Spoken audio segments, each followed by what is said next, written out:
Hello ladies and gentlemen, and welcome back to my channel for another Threezero Ultraman figure unboxing and review video. Now today we are going to be taking a look at a suit that hasn't appeared in the Netflix anime series. This, I believe, is an updated version of a much older Ultraman design. Now, I personally don't have much experience with Ultraman other than the Netflix series, so I picked this guy up solely based off how cool the design is. Now, I got mine from toyswonderland.com. Link for that is in the description below. They have 12-month installment plans and a points-based reward system. While you're down there, why not hit that subscribe and bell notification icon so you're notified as soon as brand new content goes live on the channel. What we are going to do now though is get the box laying flat in the light box and do the unboxing. Here of course we have the box art, and being my first time unboxing an Ultraman figure not based off the anime, this looks a little bit different.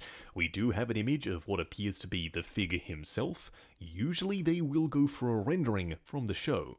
You do have his name, Tiga, down below, done in a nice metallic gold. Same thing on the side of the box, and then again on the back. Now if you do flip open the front cover, you are greeted to the figure himself, plus this wireframe style image. We're not really here to dissect the box art though, we're more here to check out the figure inside. The main reason why I decided to pick this guy up, I'm going to be honest, is the color scheme. The purplish blue, the gold, the green, and the red, plus of course that nice bright silver, all comes together very nicely. It's something that absolutely is going to stand out in the Ultraman display. Plus, I can already feel that there is a decent amount of diecast here. What we are going to do now though is get all of his accessories laid out in the light box and take a closer look at everything he comes with. Here we have all the parts and pieces. Now unfortunately you do not get a display base, but you do get a bunch of awesome weapons. Starting off with the large rifle, there is a handle that you can flip down and a removable section around the back. I'm pretty sure that's some kind of magazine. It's relatively futuristic with some tech detail sculpted into the surface. Now you can peg in this additional piece around the front to make for an even longer rifle, but that's not the only thing you can do with it. More on that in just a second. Now he also comes with a pistol that can be combined with the barrel section, and there is a sliding piece around the back. This too is a very futuristic weapon. You can fold up the handle on the big rifle and then combine the two into an absolutely massive beast of a gun. I love the way this looks, and I will absolutely be displaying my figure holding this weapon. You also get a sword, and I wouldn't be surprised if this is supposed to be some kind of energy weapon, because it does have this blue translucent section around the bright silver blade. You also have some glossy white, gold, and gunmetal, plus a little blue gem down here for the handle. I really like how that sword looks. You also get some swap out pieces for the gauntlets that are supposed to be for his Zephyrian beams. Now he doesn't come with any effect pieces, he simply comes with these, and you will see them on him a little bit later on. You also get a full array of hands with some ribbed texture sculpted in for the palms and some bright silver metallic on the outside, and it picks up the light beautifully. What we are going to do now though is get Tiga himself out here and take a closer look. Here we have him standing straight up and down in the light box, no crazy poses or accessories or anything like that. And if I had to describe this guy in one word, it would be thick. He's a lot more beefy as compared to Shinjiro, which I'm totally fine with. I love the way this guy looks. He's a slightly different shape, the proportions are different, he looks very heroic. He's got the big broad shoulders, he comes down to that V-taper at the waist. This guy looks great. Plus, the color scheme just speaks to me. That metallic purple in multiple different finishes, mind you, is something that I don't think I've ever seen in 1/6 scale before, and on something that looks as cool as this guy does, trust me, he he's going to stand out in the collection. What we are going to do now though is take him off the rotating turntable, punch in, and take a closer look at the details. Here we have him up close and personal. Now it's figures like these that make me so very happy that Threezero has this license. They've done some crazy hidden engineering, cause if you look at him, he's almost completely seamless. More on that though in just a second. Now starting off with the head sculpt, I love the shape. It's very angular and it kind of reminds me of a shark with this big fin up the top.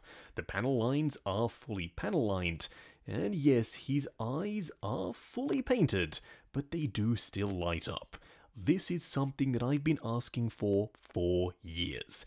It means in the display with the LEDs turned off, he still looks like he's on and he's alive. I don't know why other companies can't do this, but I'm super glad that Threezero gave it a go. Now, around the back of the head sculpt, he has this sliding panel that moves up and down to get slightly more range out of the neck. That's what I was talking about, some very clever hidden engineering. Now, they have used a substantial amount of rubber here, which is slightly worrying, just like it was for Shinjiro, because I'm worried that the red is going to fade. As it stands right now out of the box, the red looks gorgeous. It's very metallic and it matches the rest of the suit, especially the die-cast and the plastic sections. But how is it going to fare over time? I simply don't know. I've never seen this purplish blue color painted onto rubber before, so we'll have to wait and see. I also like the mix of different finishes. There are matte sections, there are satin sections, and there are super glossy sections. It all comes together beautifully. It's a color scheme that on paper didn't really appeal to me, but when I started seeing images of the purple, red, gold, green, and silver all together, it just started to make a whole lot more sense. Now, for the arms, there is a ton of purple, and you do have those interchangeable beam pieces from earlier. This side is stock, how it comes out of the box, and this one has the beam piece switched out. It's not super easy to do, you will have to sit there and pry it off. Do be careful because they are little plastic pegs and they do sit in there very securely. Now, as I said just before, the rubber sections are worrying, but they do allow for a decent range of motion. You will see what that means for articulation a little bit later on. Now, coming down to the legs, the design is very interesting. This kind of gives me spider vibes with the multiple little pieces coming off the main middle section, and down below, another piece of hidden engineering. This piece can slide up and down to give you slightly more range out of the feet, which, by the way, are very interesting in and of themselves. There are multiple different finishes with the gunmetal and the bright chrome silver, plus they do have a toe pivot integrated into this very stylized boot. Underneath, you do have some detail fully sculpted in. These might just be some of the most interesting Ultraman shoes that I've seen in a long while. But I can't say that I hate the design, I really like the way this guy looks. From head to toe, they've made some very curious choices, but for the most part, yeah, this guy ticks a lot of my boxes. For those wondering, here we have him with the LEDs turned on. Some are brighter than others. The chest section has a super punchy bright LED, whereas up in the head sculpt, because the eyes have been painted, they're a little bit dimmer. That's not necessarily a bad thing, as we've discussed earlier, it makes it look like his eyes are on all the time, but if you do like using light-up features, then yes, this might be a little bit too dim for you. The little jewel in the top of his helmet, though, is lit up very well. It is yellow. I didn't even know that was supposed to be yellow, because with the lights turned off, it just looks like a dark piece of transparent plastic. Either way, yeah, if you do want to have the LEDs turned on for some action figure photography, this is what it looks like. Now for a quick side-by-side comparison, here we have Tiga alongside Ultraman from the Netflix series.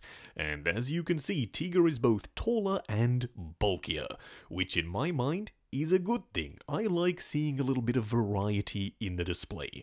Plus, that coupled with the color scheme, yeah, you bet he's going to stand out. Now, earlier I was praising the way they did the eyes. As you can see on the Netflix Ultraman, they, in my mind, took the wrong approach. They simply used translucent plastic, and now the suit looks completely deactivated, dead. Whereas with Tiga, the eyes actually look like they have some life to them, even though the LEDs aren't turned on. So hopefully going forward, that's something they do with every Ultraman figure. But as it stands, yeah, I'm really happy that this big, beefy Ultraman suit was made in 1/6 scale. Just going over articulation. Now, bear in mind, this is my personal copy of the figure, so I'm gonna be a little bit more careful.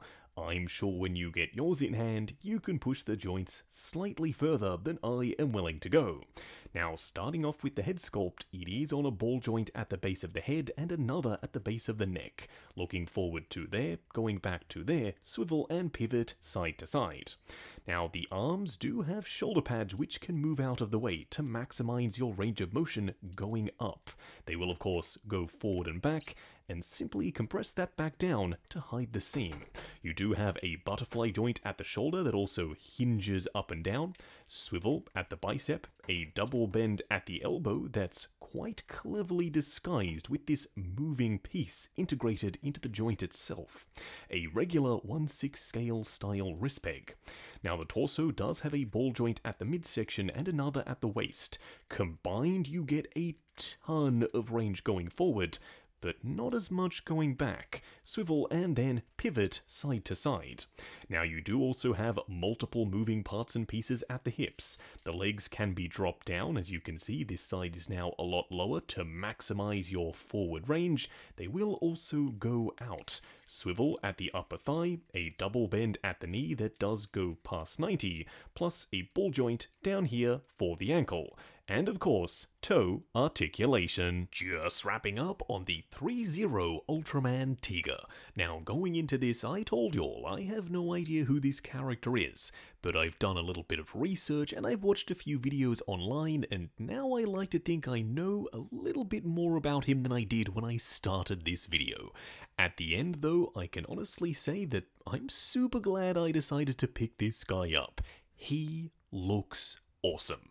I might not know everything there is to know about him, but I do know what a badass toy looks like, and that's exactly what we have here. He's big, he's beefy, and the color scheme is something else. The purple, the glossy red, the gold, the silver, it all just pops. Plus, I really love what they've done with the eyes. They light up, but even if you don't have the LEDs in, the suit still looks alive. It's something that I hope going forward they start to do with more and more of their figures that have LED eyes. And then we get to the accessories. Now, he doesn't come with a ton, and I would have loved to have seen a display base here, but the guns are awesome. You can combine them into one really large weapon. They are very modular. So at the end of the day, if you are an Ultraman fan and you are a Tiga fan, then yes, I think you are going to like this figure. I got mine from toyswonderland.com. Link for that is in the description below. They have 12-month installment plans and a points-based reward system. While you are down there, why not check out the link to 6 Scale Network, the Facebook group. Come along, chat figures, share photos of your collection, and of course, see what's coming up next on the channel. Like, comment, and subscribe, and we'll catch you in the next video.